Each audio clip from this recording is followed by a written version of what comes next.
المناقشة الثانية: ما هو المتوقع أن يكون مضمون الكتاب النبوي أو الصحيفة النبوية أو الوصية النبوية في حال ما إذا كانت قد كتبت؟ ما هو المتوقع؟ إن المتوقع بغض النظر عن تصريحات واعترافات عمر التي نقلناها من كتب المخالفين في المحاضرات السابقة، وفيها صرح بأنه علم أن رسول الله أراد في مرضه أن يصرح باسم علي في الكتاب فمنعته من ذلك إشفاقا على الإسلام على حد تبريره وزعمه. بغض النظر عن هذا، فإن اللبيب يتمكن من أن يعرف أو يستشف مضمون هذا الكتاب الذي كان قد أراد النبي كتابته بملاحظة سائر الأحاديث الشريفة الأخرى. نحن نلاحظ أن الأحاديث الشريفة الأخرى ورد فيها ما يشبه سياق هذه الأحاديث التي رويت عن كتابة الكتاب في رزية الخميس. نفس السياق نجده في أحاديث أخرى. ها هنا في أحاديث رزية الخميس رسول الله صلى الله عليه وآله يقول على اختلاف الألفاظ: ائتوني بدوات وصحيفة أكتب لكم كتابا لا تضلوا بعده أبدا. اجعل هذا السياق في ذهنك، ثم امرر على سائر الروايات والأحاديث التي رواها القوم، وحاول أن تبحث عما يشبه هذا السياق، فستقع عينك على الحديث المتواتر الصحيح الذي أجمعت الأمة على صحته، وهو حديث الثقلين أو الثقلين، وفيه ما يشبه هذا السياق بعينه وذاته، إذ يقول النبي الأكرم صلى الله عليه وآله وسلم: إني تارك فيكم الثقلين كتاب الله وعترتي أهل بيتي. وفي معظم ألفاظ هذا الحديث الشريف نجده صلى الله عليه وآله يقول: إني مخلف فيكم ما إن تمسكتم بهما لن تضلوا بعدي أبدا، كتاب الله وعترتي أهل بيتي، فانظروا كيف تخلفوني فيهما. هنا تشابه، بل ما يشبه الانطباق في سياقات هذه الأحاديث. الطائفة الأولى من الأحاديث التي تتحدث عن رزية الخميس فيها نفس هذا المقطع: لن تضلوا بعدي، قربوا أكتب لكم كتابا لن تضلوا بعدي أبدا. في الطائفة الثانية أحاديث الثقلين نفس الشيء: إني تركت فيكم أو مخلف فيكم ما إن تمسكتم بهما لن تضلوا بعدي أبدا. من هنا نفهم أن ذلك الكتاب الذي كان يزمع رسول الله على أن يكتبه، والذي يكون عاصما للأمة من الضلال، لا بد أن يكون محتواه ومضمونه ما جاء في أحاديثه الأخرى التي نص فيها على أنه لو تمسكتم بهذين الأمرين لن تضلوا بعدي أبدا: الكتاب والعترة، القرآن وآل محمد صلوات الله وسلامه عليهم أجمعين. هذا المضمون لا بد أن يكون في ذلك الكتاب الذي أراد رسول الله أن يكتبه، لكن عمر بعصيانه وتمرده منع من ذلك وتصدى له. فإذا ذلك الكتاب كان سيوصي الأمة بعترة النبي، وسينص على إمامتهم وولايتهم، وها هنا يثبت المطلوب. ولأن عمر أدرك ذلك، علم بأن رسول الله كان على وشك تثبيت هذه الوصية وهذا الأمر النبوي في كتاب مختوم، فإنه تصدى لرسول الله بشتى الحيل إلى حد أنه قد اتهمه والعياذ بالله بأنه لم يعد في كامل قواه العقلية.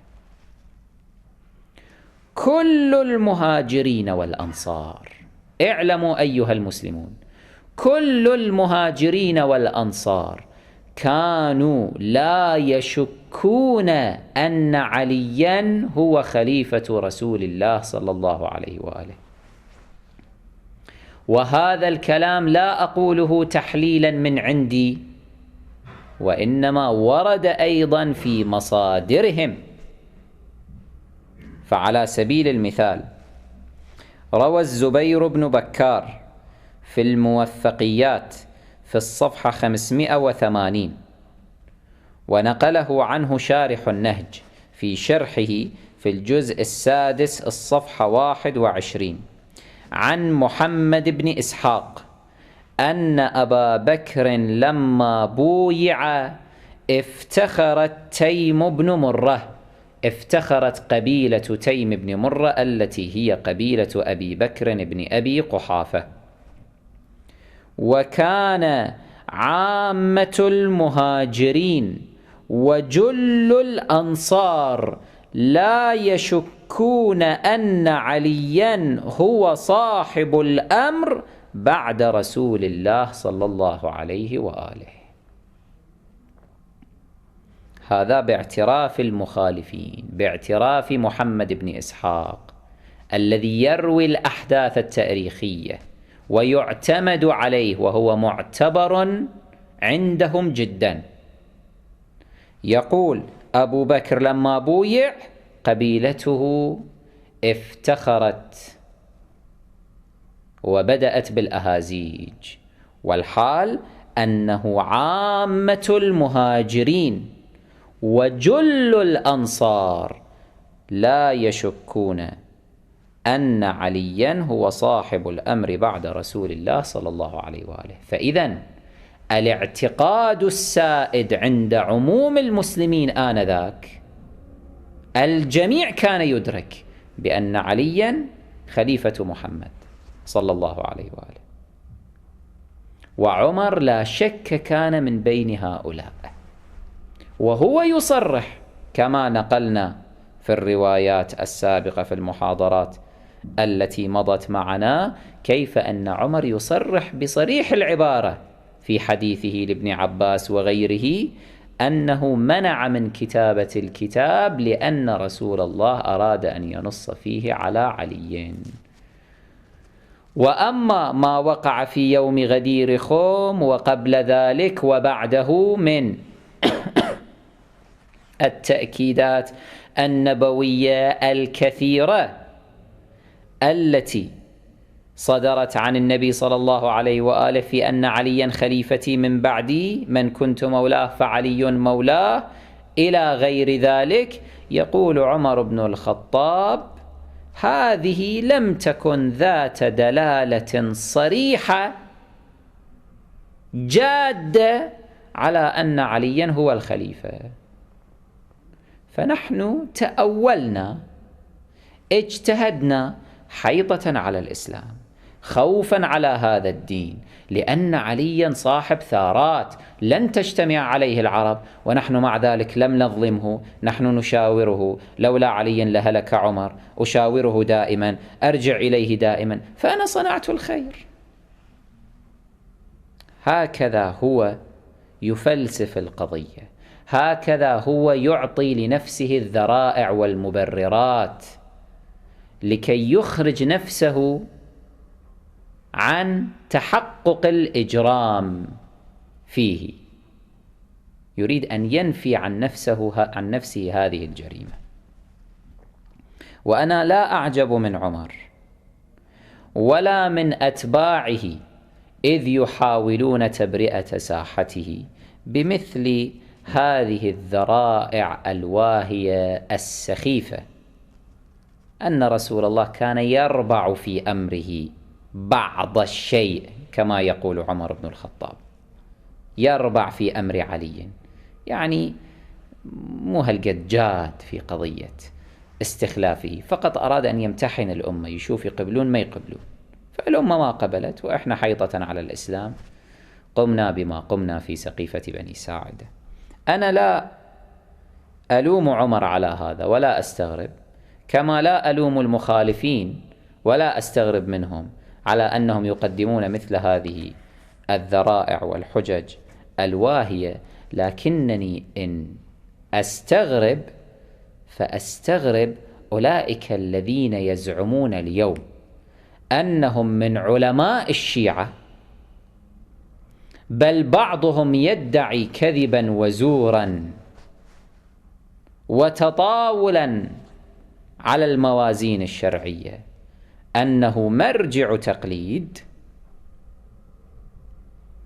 فيأتي لكي يبرئ أمثال أبي بكر وعمر وعثمان ومن إليهم من العصابة الانقلابية التي انقلبت على رسول الله صلى الله عليه وآله من بعده، يبرئ ساحتهم بمثل هذا التبرير. يخرج علينا مدعو الفقاهة والاجتهاد في هذه الأيام من البتريين المنحرفين عن التشيع الأصيل، فيدعون أن رسول الله ما صدر منه من هذا الكم الهائل من الأحاديث التي ينص فيها على خلافة علي من بعده، يقولون هذا كان ترشيحا لم يكن نصا، والصحابة على حد قولهم فهموا الأمر بنوع من الالتباس، ما أخذوه بدلالة قاطعة، لم ينظروا إلى هذه الأحاديث بما فيها مبايعتهم لعلي بن أبي طالب، صفقة البيعة، يقول هذه كانت يعني فهموها على أنه مجرد أن عليا مرشح من قبل رسول الله للخلافة لا أكثر. فلذلك هم عدول رحمة الله عليهم، رضوان الله عليهم، رضوان الله على أبي بكر وعمر، ما كان يقصدان كسر أوامر رسول الله صلى الله عليه وآله، وإنما الأوامر هذه فسروها على وجه آخر. هكذا تأتي بعض الأحزاب اليوم التي تنتحل التشيع والتي نصبت مراجع من بينها لم يستكملوا الدورة المطلوبة التي تؤهلهم لأن يكونوا في مرتبة الفقاهة والفتية، بل في عقيدتهم خلل وإشكال. هكذا تريد هذه الأحزاب، وهؤلاء من رموز السوء والضلالة الذين يسمون أنفسهم علماء ينشرون في أمتنا وبين الشيعة والموالين وطائفة الحق، ينشرون هذه الأفكار المسمومة، كل ذلك من أجل استرضاء المخالفين، فقط من أجل الانبطاح إليهم، استمالتهم، فيتنازلون عن أسس التشيع الأسس أصل الأصول في التشيع ما هو سوى ولاية آل محمد صلوات الله عليه. ما عندنا شيء آخر، هذا أصل الأصول. هذا يفسرونه على نحو آخر، هذا يقولون عنه أنه كان ترشيحا، والصحابة على حد زعمهم اجتهدوا وفهموا هذه الأحاديث خطأ، التبس عليهم الأمر، فما كان عندهم إصرار على العناد والعصيان. أية مهزلة هذه التي تقع اليوم؟ وأين هم حراس التشيع والغيار على ولاية آل محمد صلوات الله عليهم؟ لا يتصدون إلى هؤلاء الذين أفسدوا عقول شبابنا ونشروا هذه العقيدة البترية المنحرفة التي حذر منها أئمتنا صلوات الله عليهم.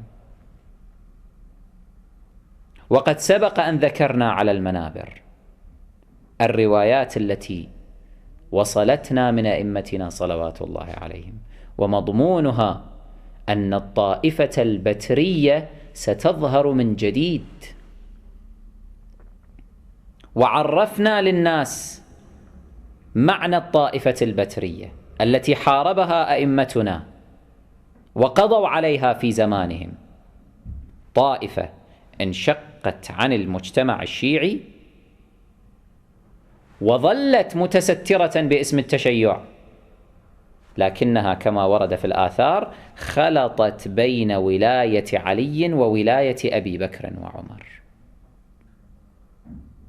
يعني يقولون علي إمام، لكن أبو بكر وعمر أيضا من الجهة الأخرى لا نتبرأ منهما، اجتهدا فأخطأ، التبس عليهما الأمر. نعم علي الأحق بالخلافة لا شك، لكن أبو بكر وعمر ما كانا مصرين، ما كانا عالمين بأن هذه جريمة، ما كانا متعمدين لإزاحة علي عن الخلافة، وإنما إشفاقا حيطة على الإسلام هكذا.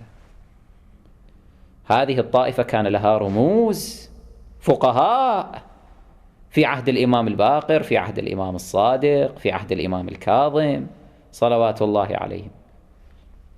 واحد من رموزهم هذا اللعين الذي تبرأ منه الأئمة عليهم السلام، واسمه كثير النواء أو كثير النواء على اختلاف القراءتين. لعنوه هو وقومه وتبرأوا منه هو وطائفته، إلى أن الحمد لله اندثرت هذه الطائفة الملعونة البترية، يعني بترت ولاية آل محمد صلوات الله عليهم. ولكن الأئمة في الوقت ذاته تنبأوا بأنه في آخر الزمان ستظهر هذه الطائفة من جديد، البترية ستظهر من جديد، وستكون علامتها أمران اثنان. الأمر الأول أنها تخلط بين ولاية علي وولاية أبي بكر وعمر، يعني ولاية الأئمة الأطهار عليهم السلام وولاية شانئيهم ومبغضيهم وأعدائهم عليهم اللعنة. والأمر الثاني في علامتها أنه تكون التقية أحب إليها إلى أفرادها من آبائهم وأمهاتهم، يستغلون التقية التي هي رخصة شرعية ويقلبونها إلى حكم دائم ثابت لأجل التماهي مع المخالفين وخلط العقائد الحق بالعقائد المنحرفة لأهل الخلاف، وبذلك يكونون مذهبا جديدا باسم التقية.